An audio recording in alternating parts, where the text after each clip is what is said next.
রব্বুল আলামিন, পৃথিবীর কোনো মানুষ আমার গুনাহ সম্পর্কে জানে না, তুমি আমার গুনাহ সম্পর্কে জানো। আমি এমন গুনাহ করেছি আমার বিবি জানে না, বিবি গুনাহ করেছে আমি জানি না।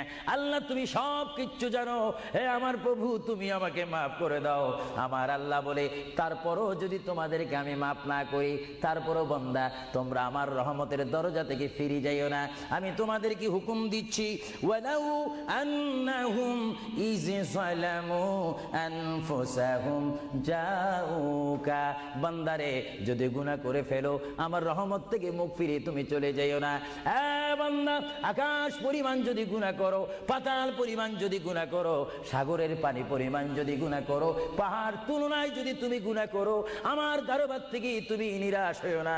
বান্দা, আমি তোমাকে একটি রাস্তা বাতাই দিচ্ছি, একটি পথ তোমাকে আমি দেখাই দিচ্ছি। সেই পথটি কোন পথ তোমরা জানো? ওয়ালাউ আন্নাহুম ইয যালামু আনফুসাহুম জাউকা, বান্দারে যখন তোমরা বরবাদ হয়ে যাবে তখন তোমাদেরকে একটা পথ আমি তোমাদেরকে দেখাই দিলাম। সেই পথটির নাম হচ্ছে আমার রাসূলের মদিনা। জোরে বলেন সুবহানাল্লাহ।